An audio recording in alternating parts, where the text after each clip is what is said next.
한경직 목사님과 관련된 일화가 한국교회에 아직도 회자가 되죠.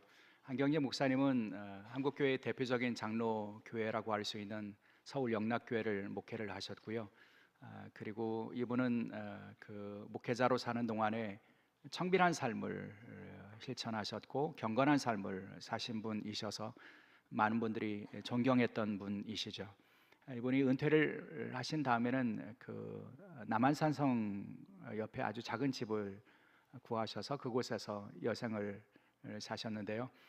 이분이 이제 연세가 많이 드시고 이제 그 생애가 얼마 남지 않았던 그런 때였던 것으로 기억이 됩니다. 후배 목사님들이 그분을 존경하는 분들이 몇 분이 그분을 찾아뵀다고 그러죠. 그리고 이런저런 위로의 말씀 전하면서 목사님, 마지막으로 우리 후배들에게 주시고 싶은 그런 말씀이 있으면 남겨주십시오, 이렇게 요청을 했다고 그러죠. 그때 이 목사님이 남겼던 말이 아주 유명한 말 아닙니까? 목사님들, 예수 잘 믿으시오. 목회자들에게요, 예수 믿는 것이 당연해 보이는 그 목회자들에게 예수 잘 믿는 것이 가장 중요하다고 그렇게 교훈했다고 하는 그런 이야기입니다. 이번에 이 말씀이 떠오르는 것은 오늘 한국교회와 그리스도인들의 모습 속에 예수 잘 믿고 있을까? 우리 예수 잘 믿는다고 말할 수 있을까? 그런 생각이 자꾸 들기 때문입니다. 저를 포함해서 한국교회 교인들 가운데 예수를 믿고 따르며 예수 그리스도의 성품과 예수 그리스도의 인격과 그분을 닮은 삶의 열매들이 과연 있는가? 예수를 잘 믿는다는 것은 다른 것이 아니겠죠. 그 예수를 믿고 따르고 영접하여 따르는 사람들 속에 예수의 모습이 드러나야 하는데, 예수를 잘 못 믿는다는 것은 예수 그리스도와 그분을 따르는 사람들 사이에 괴리가 있다는 것 아니겠습니까? 그래서 예수는 좋은데 예수 믿는 사람들은 싫어, 이런 반응이 나오는 것은 예수를 잘 못 믿기 때문에 나타나는 그런 모습이라는 거죠. 왜 그렇게 되냐면 예수님을 믿고 영접했다고 하면서도 여전히 자기가 중심이 되어서 자신의 뜻과 자신의 생각이 드러나기 때문에 그런 현상들이 벌어지는 거죠.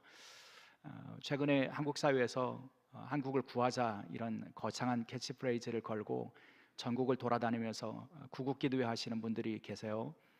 저는 그분들의 모습이 극우주의자들의 모습이지 과연 예수를 따르는 사람들의 모습일까, 그런 생각이 들어요. 그분들 속에 예수의 모습이 보이지 않기 때문입니다. 여러분, 그분들만 그럴까요? 우리들도 예수 믿는 사람이라고 말하지만 우리 속에 예수 그리스도가 보이는가?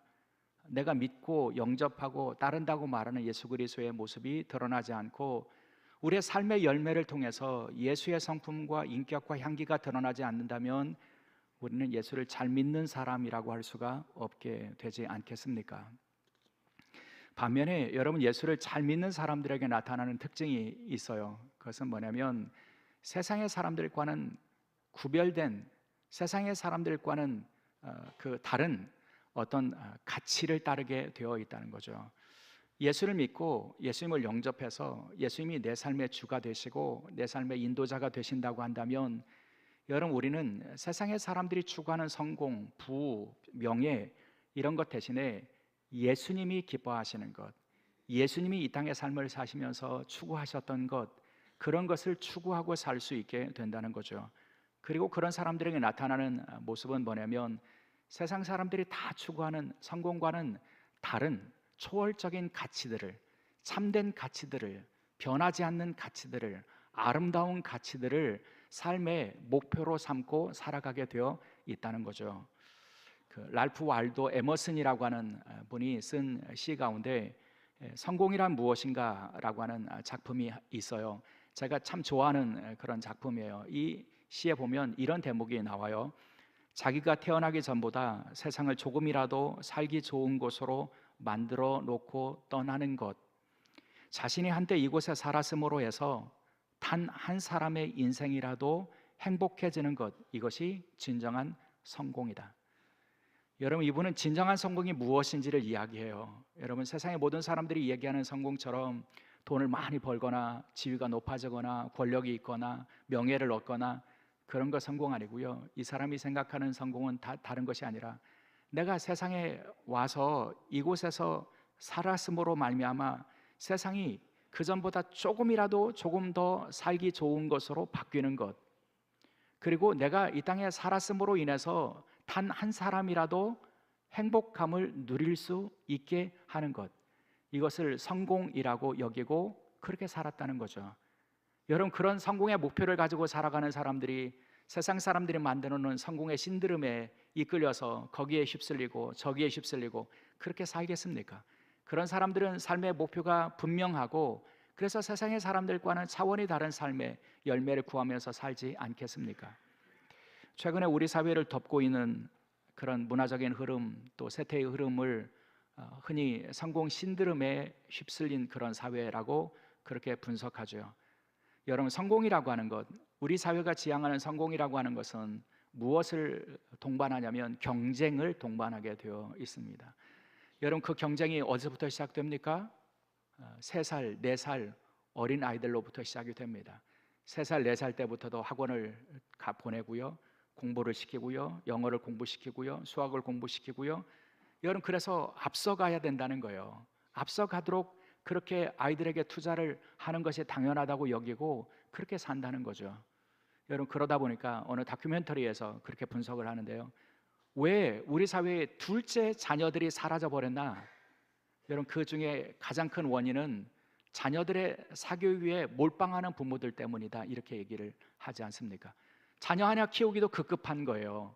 그 아이 성공시키려고 어려서부터 이 학원 저 학원, 이 사교육 저 사교육 시키다 보니까 자녀를 낳고 양육하는 것이 너무 힘들게 느껴지니까 둘째가 사라져버린 그런 사회가 되었고요, 저출산의 문제는 우리 사회가 직면하고 있는 큰 위기가 되지 않습니까? 여러분, 우리 사회의 인구가 줄기 시작했습니다. 여러분, 이런 문제들이 어디서부터 오는가? 결국은 성공 신드롬을 가지고 경쟁에 휩쓸려 살아가며 다른 사람들보다 한 걸음이라도 더 앞서는 것을 성공이라고 여기는 우리 사회가 맺어낸 그런 현상이라고 할 수가 있다는 거죠.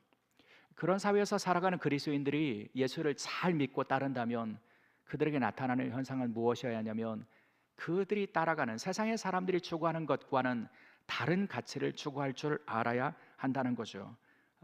믿음의 사람들에게 가장 중요한 것이 눈에 보이는 것이 아니라 눈에 보이지 않는 것이어야 한다는 거죠. 믿음의 사람들, 예수 믿고 따르는 사람들에게 가장 중요한 가치가 여러분 먹는 것이 아니라 주님의 사랑을 얻는 것이어야 된다는 거죠. 그것이 여러분 믿음의 사람들의 삶의 목표가 될 수 있을 때에 그들을 통해서 아름다운 향기가 드러나고 예수 그리스도의 인격이 드러나고 예수 그리스도의 삶이 나타나게 될 줄 믿습니다. 그런 의미에서 우리에게 중요한 가치가 되는 것이 무엇이냐면 믿음입니다. 오늘 본문에서 요한복음 6장에서 예수님께서 들려주시는 이 말씀 가운데 예수님께서 우리에게 드러내시기를 원하시는 진리가 있다면 한마디로 말하면요, 믿음이 중요하다는 거예요. 그 하나님의 백성으로 살기를 원한다면 믿음이 우선이어야 한다는 거죠. 오늘 본문의 배경은 그런 것입니다. 오병이어의 기적의 사건이 있었어요. 오병이어의 기적을 이루신 다음에 예수님께서는 제자들을 배를 태워서 바다 건너편으로 보내시죠. 그들이 바다 건너편으로 항해를 하다가 풍랑을 만났잖아요. 지난주에 우리가 보았던 말씀처럼요. 그래서 물에 빠져 죽을 그런 두려움을, 위기를 만나잖아요. 그 자리에 예수님께서 찾아오시죠. 그리고 풍랑을 잔잔케 하십니다. 그리고 그들과 함께 배에 오르셔서 바다 건너편으로 가십니다. 그곳이 가버나움입니다. 예수님 지금 가버나움에 와 계시는 그런 상황입니다. 그런데 가버나움에 와 계시는 예수님을 한 무리의 사람들이 찾아옵니다. 그리고 그들이 예수님께 나와 그렇게 묻는 물음으로부터 본문이 시작됩니다. 25절, 랍비여 언제 여기 오셨나이까? 선생님이라고 하는 호칭을 사용합니다. 그리고 선생님 언제 어떻게 여기 가버나움까지 오셨습니까? 이렇게 물어요. 여러분, 그 질문이 당연한 것은 이들이 오병이어의 기적의 현장에 있었던 사람들이었기 때문에요. 그들은 예수님께서 제자들을 건너편으로 보내시고 그 자리에 계시다는 것을 본 사람들이에요. 그런데 그 다음에 그 예수님이 그 자리에 계신 것을 알고 거기로 예수님을 찾아간 거예요. 근데 그곳에 예수님 계시지 않는 거죠. 그래서 이 동네 저 동네 예수님 어디 계신가를 찾고 찾다가 가버나움까지 온 거예요. 분명히 예수님 그날 그 밤 저녁에 제자들만 보내셨는데 어떻게 예수님 여기 계시지?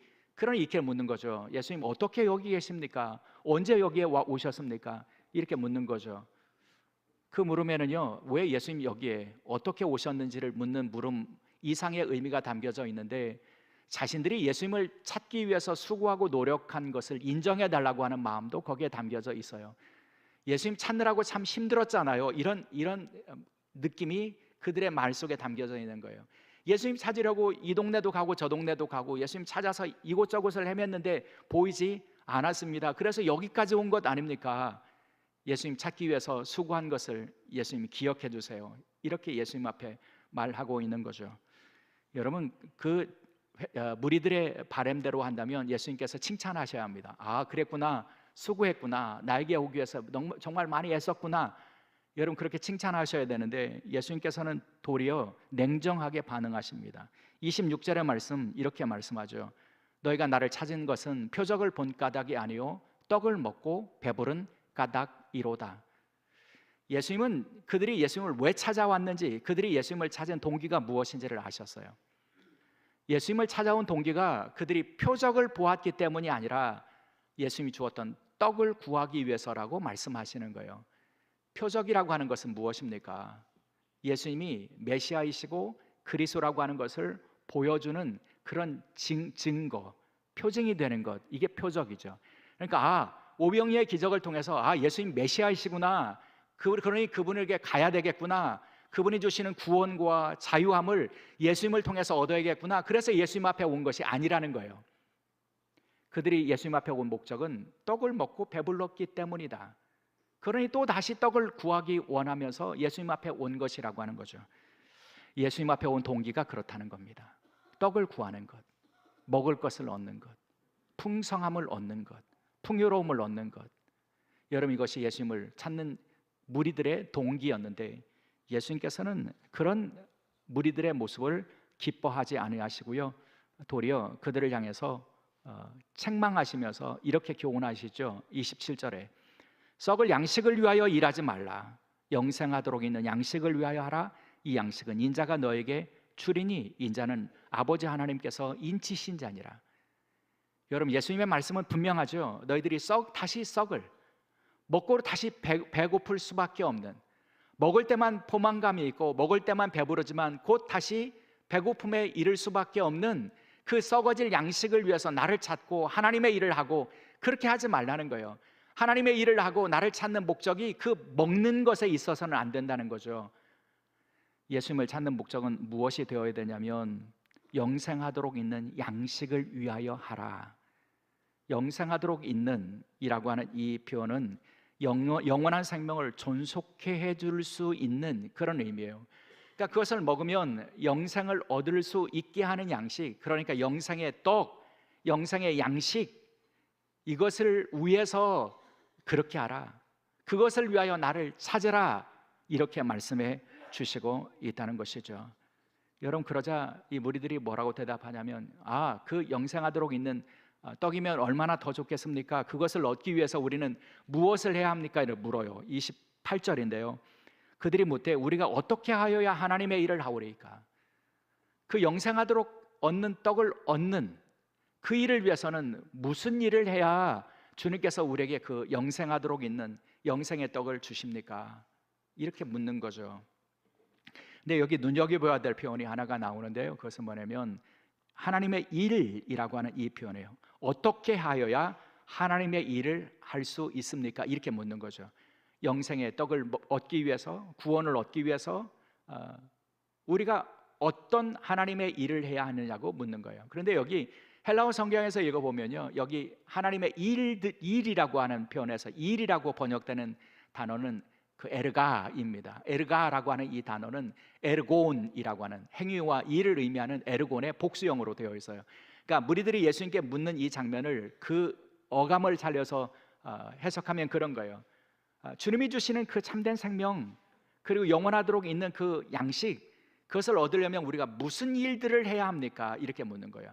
그러니까 많은 일을 해야 주님께서 주시는 참된 생명을 얻고 참된 양식을 얻을 수 있다고 그들은 생각한 거죠. 하나님 기뻐하시는 일은 이 일도 해야 되고 저 일도 해야 되고 또 저 일도 해야 되고, 그렇게 하면 하나님께서 기뻐하시고 하나님의 일들을 하는 그들에게 하나님께서 참된 생명을 주실 거라고 그들은 기대하고 있다는 거죠. 여러분, 오늘날도 많은 그리스도인들이 오해하는 것이 바로 그것입니다. 주님이 기뻐하시는 일은 많은 일을 하는 사람이라고 생각해요. 주님이 기뻐하는 사람은 놀라운 일을 하는 사람이라고 생각해요.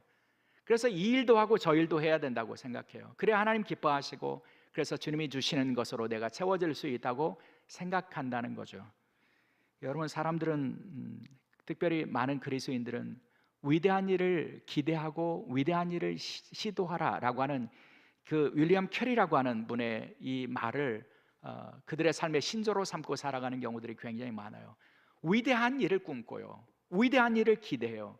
위대한 일을 이루어야 하나님 기뻐하신다고 생각해요. 위대한 일을 이루어서 그 이름을 남기는 것이 영광스러운 일이라고 생각해요. 그러면 하나님께서도 기뻐하신다고 생각해요. 그리고 그런 사람들이 하나님께서 주시는 큰 상급을 얻을 수 있다고 생각하기도 하죠. 그래서 목회자를 우리 위해서 기도할 때 큰 목회자가 되게 해달라고 그렇게 기도하죠. 제가 어렸을 때, 제가 전도사 시절에 저를 위해서 기도해 주시는 권사님들이 계셨는데, 그 권사님들이 저한테 늘 그런 얘기 하셨어요. 저는요, 목사님이 5대양 6대주를 다니면서 말씀 전하시는 목사님 되게 해달라고 기도해요. 제가 그런 기도를 받은 사람이에요. 근데 저는 그런 기도 별로 좋아하지 않아요. 여러분, 위대한 일, 거대한 일, 그것을 해야 생명을 얻고 그것을 해야 하나님 기뻐하신다고 생각한다는 거죠. 정말 주님께서 그렇게 생각하셨을까요? 주님은 뭐라고 말씀하시냐면, 무슨 큰 일을 해야 주님이 기뻐하시고 생명을 주시고 참된 구원을 주십니까? 묻는 무리들에게 뭐라고 대답하십니까? 29절에요. 하나님께서 보내신 일을 믿는 것이 하나님의 일이다. 여러분, 재미있는 것은요, 여기 일이다 라고 하는 이 일은 에르곤으로 되어 있어요. 앞에 무슨 일들을 해야 합니까? 물을 때는 에르가이인데 여기는 에르곤이에요. 단수로 되어 있어요. 그러니까 주님은 이렇게 말씀하시는 거예요. 하나님 보내신 이, 곧 나를 믿는 게 하나님께서 원하시는 오직 유일한 일이야. 그게 가장 중요해. 그것이 우선이야. 주님께서는 그렇게 말씀해 주시고 있다는 거죠. 여러분, 주님께서 기뻐하시는 것은 하나님 보내신 자 예수 그리스도를 믿는 것입니다. 믿는다는 것은요, 영접하는 거예요. 여러분, 믿는 것과 영접하는 것은 늘 연결되어 있어요. 믿고 영접하는 거죠. 여러분, 예수님을 하나님께서 보내신 자이고 생명의 주인이시고 영원한 왕이시며 생명의 통치자이시고 하나님과 같은 우주의 창조주이심을 우리가 믿고 영접하는 것. 하나님 보내신 자, 하나님 보내셔서 우리를 구원하시기 위하여 보내신 분, 우리에게 하나님의 사랑을 깨닫게 하시기 위하여 보내신 그분, 우리에게 오셔서 우리의 죄를 용서하시기 위하여 오신 그분, 우리의 죄와 죽음의 문제를 해결하려고 우리에게 오셔서 당신을 대속의 제물로 주신 그분, 여러분, 그분을 믿고 영접하는 것이 유일한 하나님의 일이라고, 그것이면 충분하다고, 그러면 주님이 주시는 참된 생명을 얻을 수 있다고, 그분이 주시는 영적인 풍성함을 누릴 수 있다고 주님께서는 가르쳐 주시고 있다는 것이죠. 사랑하는 여러분, 우리의 믿음을 점검할 필요가 있다는 겁니다. 우리의 믿음이 큰 일과 위대한 일들과 많은 일들을 기대하는 믿음이 아니라, 믿음의 능력이 나타나면 이 일도 하고 저 일도 하고 그렇게 생각하는 것이 아니라, 주님께서 주시는 기대는, 주님이 주시는 명령은 잘 믿으라는 거예요.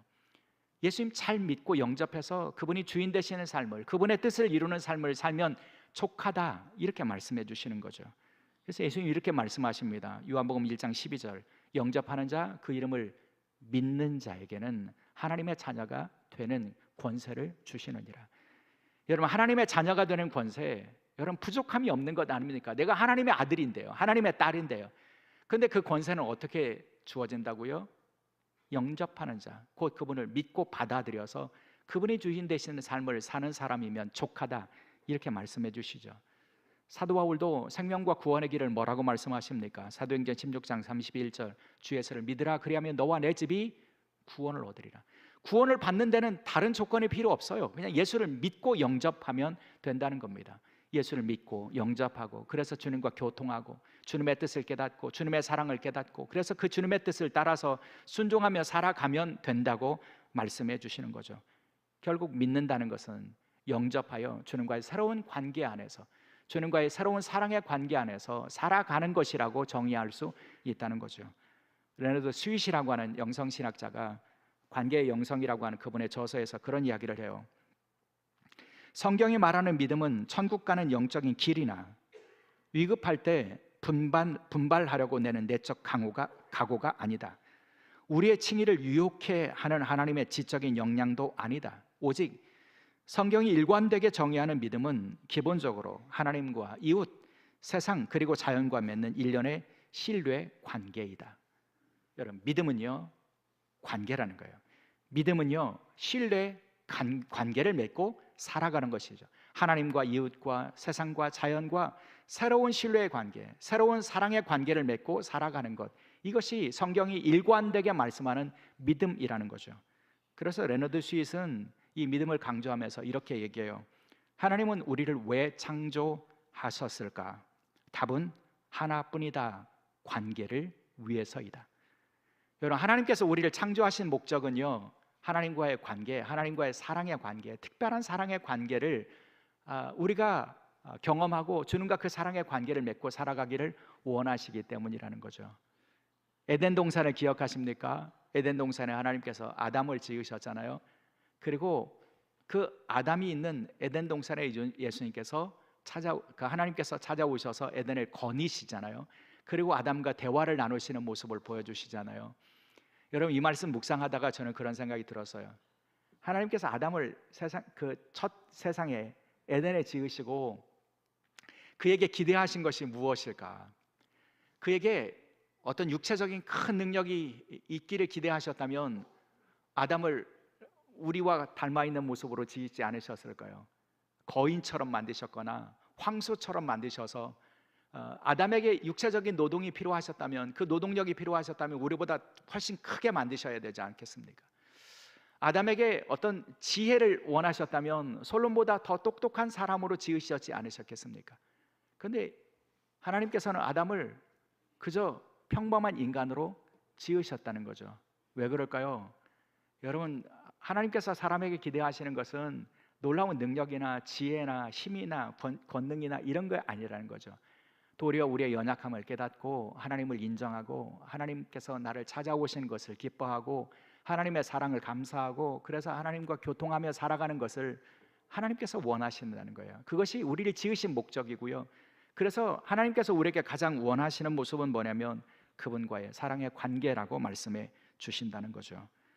여러분, 그 믿음의 가치가, 우선이 되는 가치가 우리에게 분명하지 않으면 우리의 믿음이 흔들리는데요, 그 흔들리는 믿음의 특징은 무엇이냐면 우리가 많은 일을 해야 한다고 생각하는 거예요. 주님과의 사랑의 관계가 흔들리면요, 우리는 많은 일들을 해서 주님을 기쁘시게 해야 된다고 생각하는 경향들이 있다는 거죠.